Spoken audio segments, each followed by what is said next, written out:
don't ride for nobody, no badge, no crew. Truth don't play favors, it just come through. I don't take sides, I take time and review. So to put it, let the context break through. If you clean, that stamp stay true. Welcome to In Plain Sight. What would you do if you were a dispatcher and a underage child calls you and tells them that they did something heinous?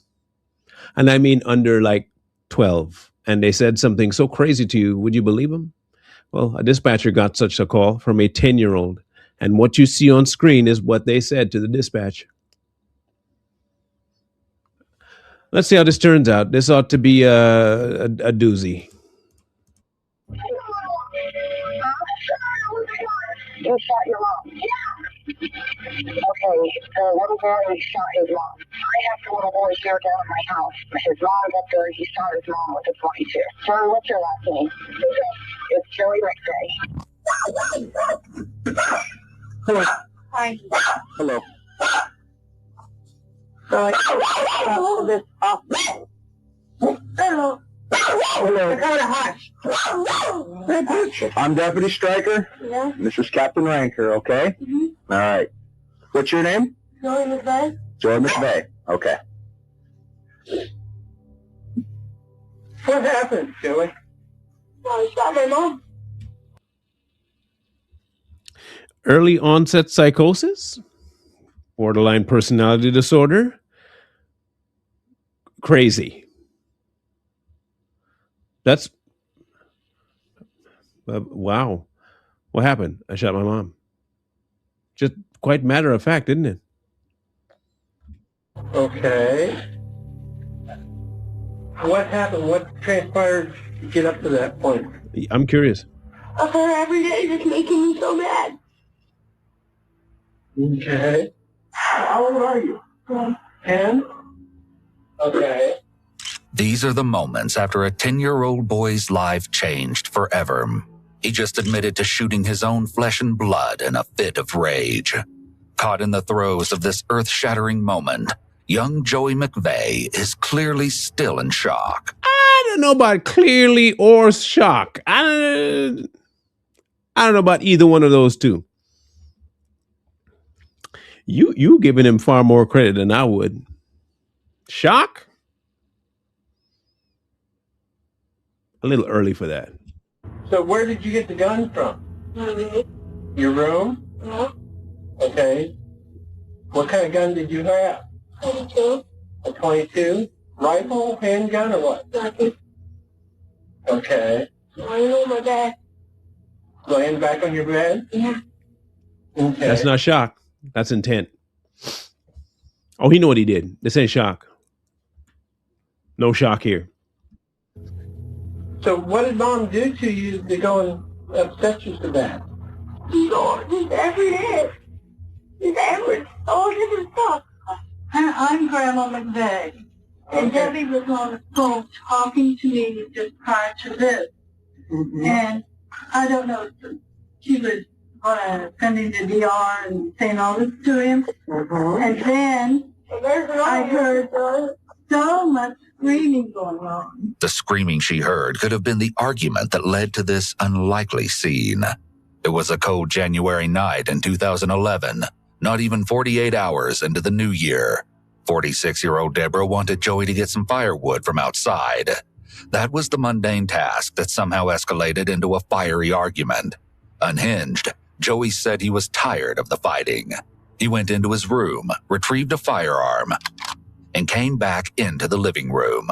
His sister Shauna begged him not to shoot their mother, but it was too late. See what I mean by no shock?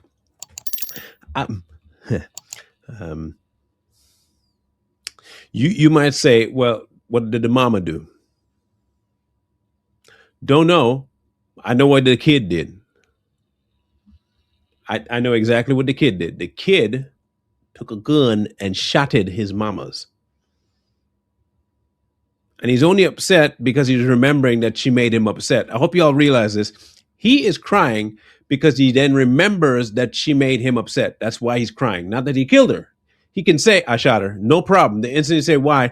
Well, she made me so mad. That's what he's upset about, is being mad. Wow. Joey had made up his mind and shot Deborah in the head before leaving the house and alerting neighbors next door. In a panic, several of those neighbors dialed 911, calling Holmes County deputies to the scene. The neighbor kid just came down. I guess there's an emergency up at his house. So we have the cops up there and the squad. 911, what is your emergency? The lady just got shot and got here. I think you guys already got the call, but I'm not sure. Joey had recently been on Christmas break from school, spending a great deal of time with his best friend, a neighbor next door, away from this tiny rural home.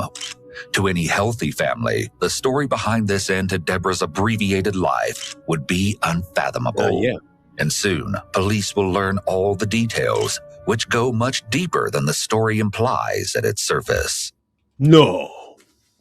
You mean there's more to it? Yes, I bet you there would be more. How much, I'm going to put my bets on it. Interaction with mama got bad. He found a friend. The friend who he found, he could confide in, told him that this would be a good idea. Let's see. Okay, myself and Unit 5 are out with the suspect. Unit 22 is secured the scene. I'll give you an address where we're at if you can just go ahead and log this. They scour the scene, marking the floors for DNA evidence. The area is sectioned off, and the questions on everyone's mind will be asked out loud. And this is what we need you to do. Give a written statement, write out everything that you saw and everything you did, and maybe even something that led up to this. Go ahead and get the statement. Okay. I'll get more. The answers to those questions would come in audio recordings, some of which you'll soon hear. Grandma McVeigh was there for one of those eerie sound bites with her grandson. You can hear the panic in Joey's voice as the reality of the situation unfolds. Are you all right, buddy? I mean, I know you're not okay, you know what I'm saying? But as much as to be expected, I guess. I just want to get a better feel on what happened and, you know, maybe why it happened. Well, I told all the people that asked me. Okay. I didn't know anyone else even asked you any questions. One of the cops or whatever asked me, but is there any way I could, like, how long do you think it would take until I could, like, be with her? Joey's primary concern, right off the bat, seemed to be leaving the house and living with his grandma. I'm not saying nothing. I am, but I'm not. You can use your deductive logic on that one. What's the, whatever, I can't even think what it's called, you know, like, what is it called? Where they're going to take you? No. The turning? Whatever, guy like helps you and stuff. Like, Yeah, that's their turn. yeah. I don't know what to do. They can help you regardless of whether you talk to me or not. The distraught feeling he's having, again, is not because he copped and popped his mom. This boy is concerned about himself, not mama being dead. He don't give a damn that mama gone. He glad. We don't expect you to know, Joey. How old are you? 10. You're 10 years old. You know, I'm not going to treat you like an adult, like you know everything. That's basically why we're taking longer to see if you want to sign this or not. What happened today in particular, why you got so mad? Like, she calls me lazy. I hate when she calls me lazy because I'm the only one that brings fire on it. I mean, when my dad was there. Mm-hmm. And I do a lot of things, but no, I'm the lazy one. So you do your chores around the house and... Yeah, today a piece of wood hit me right in the shoulder, and she's like, okay, well, just go get some wood. Is that what it started over? You were supposed to carry wood in and didn't? Yeah, I can't remember. See, the value of fathers in the home. Hear me out. The value of the father is about to be seen. What do I mean by that?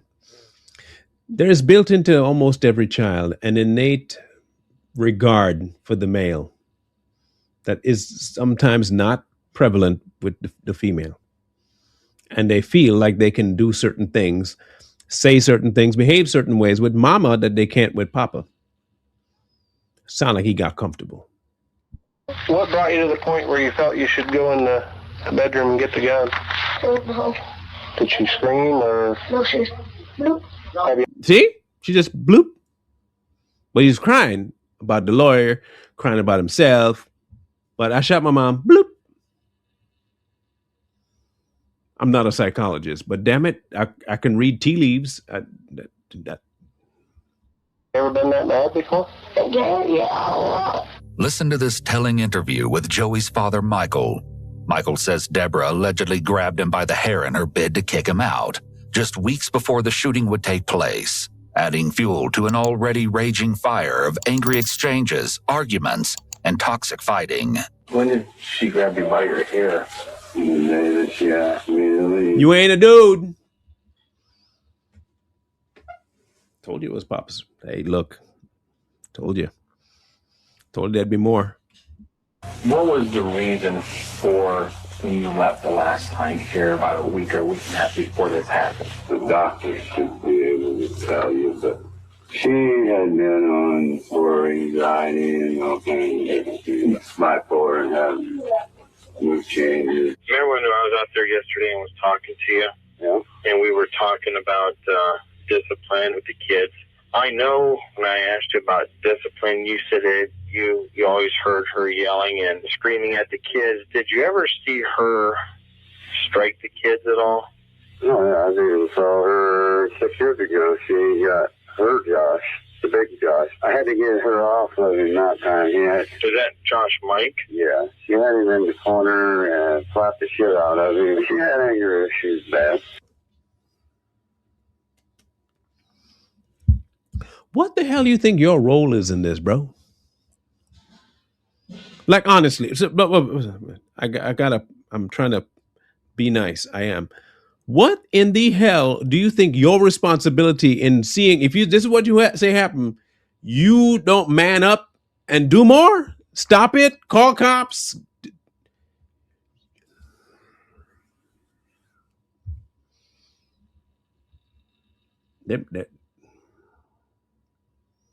Do we have a male problem, a man problem in this country or something? The hell? How you gonna watch and witness that? And I'm gonna breathe. I'll breathe. You know, I mean, this is really hard to say stuff about her that other people are gonna think I'm saying to be mean. She was mean to the kids and me off and on. And you did nothing, which makes you weak. Your job is to protect, bro. Protect. If that's what happened, you didn't do your job. You chose ease. You chose the weakling's way out. You sat down.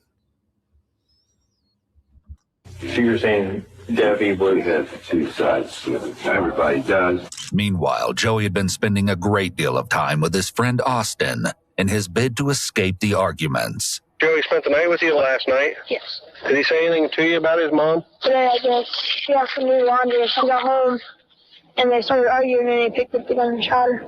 Joey had been showing signs of lashing out for years before the incident. In 2006, getting into an altercation with a bus driver, and then a year later at just 6 years old, using a dustpan to hit an administrator at his school. And by his own account, this wasn't the first time he'd been this angry. Have you ever been that mad before? Yeah. How do you feel now that things are the way they are?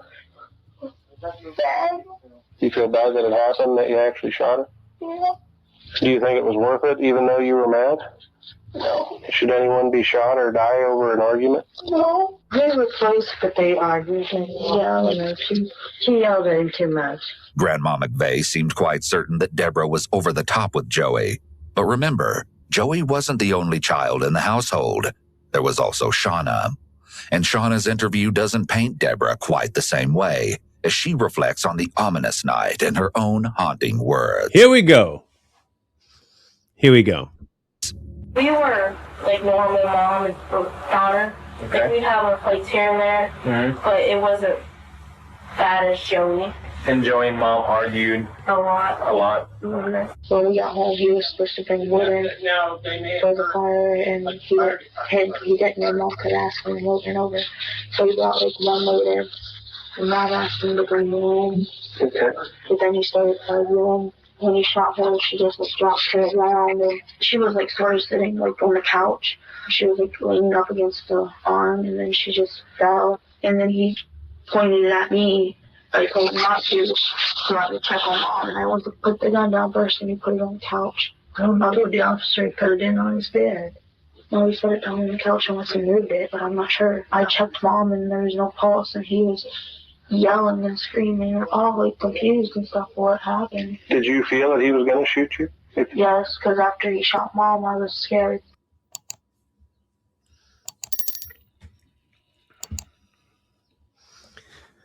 So let's get this right. I want to get this up 100% right. You got a kid. He hardened. He don't listen. He hard-headed. He don't like doing this stuff. So her reaction is to lash out emotionally and beat him, which compounds him not listening. The father don't do jack shit and is a wuss. He don't actually step in to do any of the discipline. He watches the wife whip on this boy and beat him and do all kinds of dumb stuff. The daughter watches too. So everybody watching. Nobody stepping up to say, stop. Not a soul. Cool. Nobody's intervening to teach the boy how to behave. Not a soul. Cool. Now, this kickoff, everybody's surprised. How, Sway? How you surprised? You crafted this demon. You already had prior issues with anger, and you just made it exponentially worse. When he looked at me, he looked like he was like evil, like the look in his eyes. When he looked at me, I was like scared. Okay. And that's not normal. Mm-mm. You don't normally see that in him every day or No. even every time he's mad. No. That response, reflecting on the look in Joey's eyes, was an unnervingly strong description and could lead anyone to believe Joey may have been mentally ill. Nah. This is a case of horrific parenting. A troubled child toxically mixing with bad parenting creates a worse child. And those two idiots were bad parents. The father for not stepping up and the mother for being abusive. Both of them were clowns. That's the fact of the matter.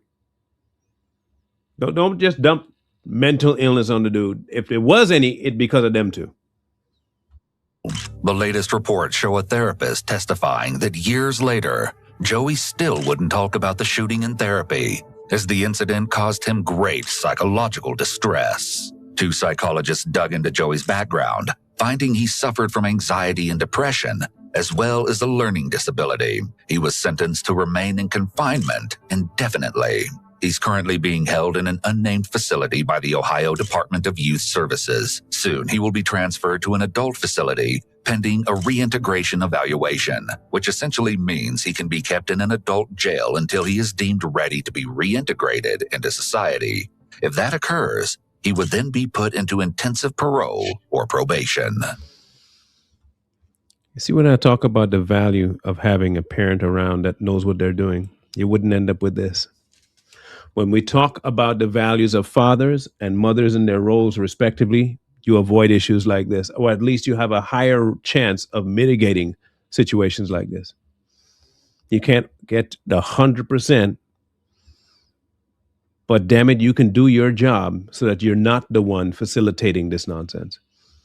The father did not do his job protecting the child, or even if he called her wife, he did not do a good job of protecting her by making sure that discipline was done right or stepping in. The daughter was also trash too because she didn't help neither. They either hated this dude or they hated each other, so they didn't deal with him. End result.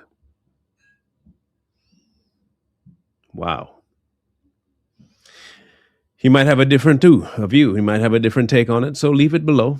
Let me know if I'm way off base, or if I'm close, or if I'm over the target. But I think this could have been avoided had people just, paid attention and done the job of a parent. Whatever your thoughts are, please leave them in the comment section below, and we'll catch you on the next one. One wrong move, turn the present into the past. I don't ride for nobody, no badge, no crew. Truth don't play favors, it just come through. I don't take sides, I take time and review, so to put it, let the context break through. If you clean, that stamp stay true. If you foul, that show up too. No miss, no spin, no cover up hype. Everything judge in plain sight.